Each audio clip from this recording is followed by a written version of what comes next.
maybe go into the bathroom, turn on the faucet, and in your mind, you know that the chances of the water not coming out are very slim. Of course, if we have a major, major situation, then wow, that would be an anomaly, or that would be mind blowing because you're just so used to just flipping on the switch and there it is. Or how about flipping on the light switch at night? Yeah, you turn on that light switch and the light comes on. How about you go and open up that refrigerator and you see some food in there? Or maybe you go down to the store and the food is there, you make your purchase and there it is. You look in your closet and you've got some clothes there, probably have a lot of clothes to choose from. You probably have outfits that you don't even wear. Some of the stuff you wore one time and that's it. Maybe you got a lot of shoes and accessories and all kinds of stuff, huh? Yeah, you got a lot of things there, don't you? So it looks like you got the bare essentials, huh? You've got food, a place to stay, meaning a roof over your head, and clothes to wear every single day. So let me ask you something. What the hell do you have to complain about? Now, I'm pretty sure you could probably come up with something. Yeah, you could probably come up with about 30 to 40 things to complain about, couldn't you? You probably could write down a list of things to complain about. Yeah, even with having all of those things, even with you having clothes, food, a roof over your head, you'll find something to complain about, something to get upset about. It's pretty amazing. We live here in this first world, I'm speaking of America, you have all of this accessibility to things that you don't necessarily have to fight for, battle for. You don't have to go out there and hunt. You don't have to deal with a beast in order to get your food. You just kind of snap your fingers a lot of times. Even with communication, you don't have to write a letter. Don't have to write a letter and hope that it reaches the other person, put it in a little canary and let it fly off. And you don't have to do that. Once upon a time, they did things like that. But now you just get that old device that you have and type in, and there it is. Barring any technical difficulties, the message will be received. Huh. Seems like you got a lot of stuff there. Yeah.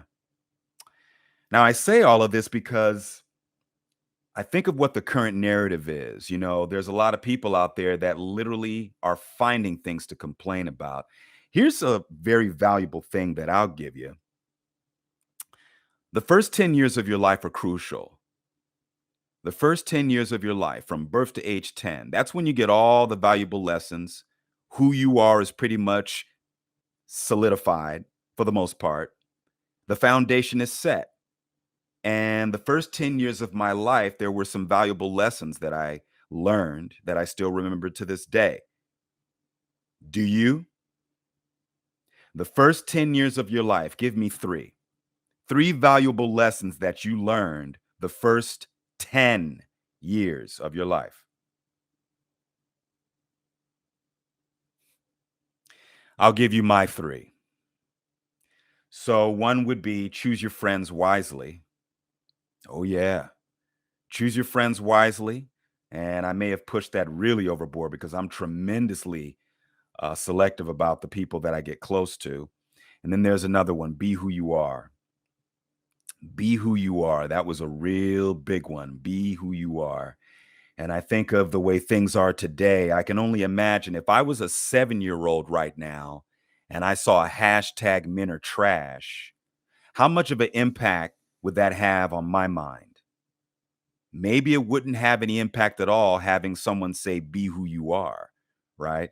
Someone who instills the idea of not being ashamed for being who you are. I am a man, heterosexual man, and be who you are. There it is.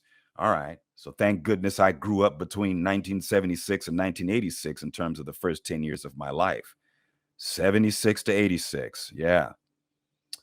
So, but I started off with all of these things that, you should be grateful for. You would think that people would be grateful for having the bare essentials. I know there's the idea of getting more. There's the idea of achievement. There's the idea of gains, success, things that, you want to have proof. You want to have the receipts, as they call them today.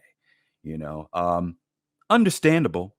But when you cut away all of that extra fluff, because that's what it is, it's extra fluff that's a byproduct of our current system, our current lifestyle, this current paradigm. It's a byproduct of that. But when you cut away all that stuff and you look at the bare essentials, food, clothes, place to live, how many of you have that?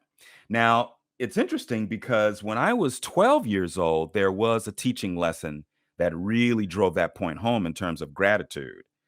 And, I mentioned that the first 10 years of your life are crucial, but year 12 was pretty dynamic for me in terms of driving that point home. So here in Los Angeles, we have downtown. Most cities have a downtown. And in downtown LA, there's a section known as the Fashion District. Right next door to the Fashion District, you have what is known as Skid Row.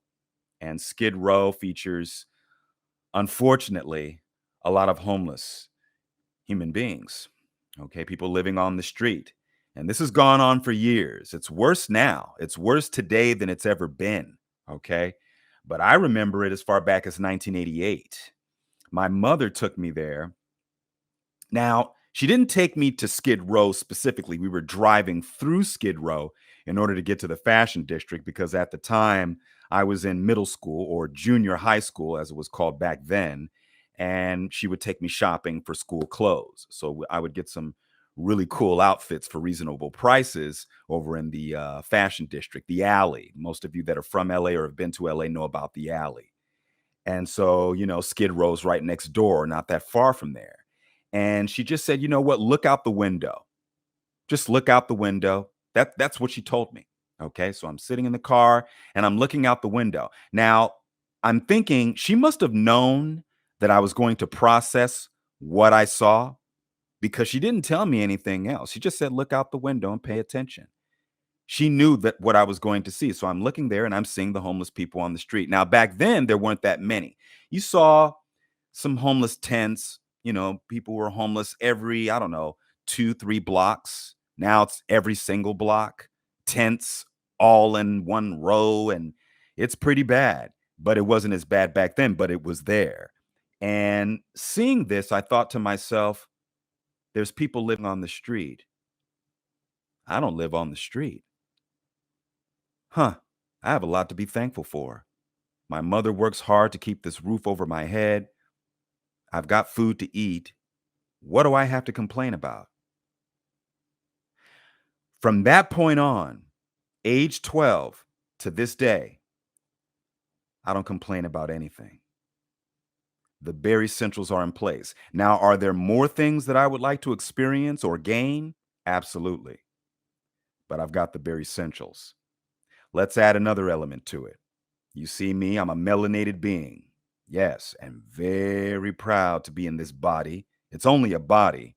It's not forever, but I enjoy it. I can walk into the front door without worrying about someone saying, hey, you need to enter through the back. There's a lot of things that I can experience right now openly and freely. Add that to the mix. I have a lot to be grateful for. Again, these are things that are important to consider when you look at the big picture, when you look at the grand scheme of things. You don't have to fight for your food. You don't have to hunt for your food. Although that may change, the world could flip like this. Next thing you know, we're living off the land. Right now, we have a system in place. And you want to gain in that system. You entrepreneurs, you business gurus, real estate and all these things. We're in this system here that's been formed. And we're trying to gain within this system and live life plush. Okay, great. But again, we still have these things at easy access, still as it stands. Not much work you have to put in. Turn on the faucet, there's your water. Flip on the light switch, there's your electricity. Think about this. The United States was not fully electrified until about 1945. 1925, only half of the United States had electricity because the Hoover Dam wasn't completed until 1931. It's amazing when you think of it, when you start going back and you think about how people lived 150 years ago and you think of how you live right now, which time frame do you want to be in? You want to go back to 1821? You want to go back to 1865? Or how about 1902? You want to go back there? Or do you want to be right here where you have access and you have things, right? People had to struggle to get what you have right now. You don't. So again, I ask you, what do you have to complain about? If people struggled to get the bare minimum and you don't, what do you have to complain about?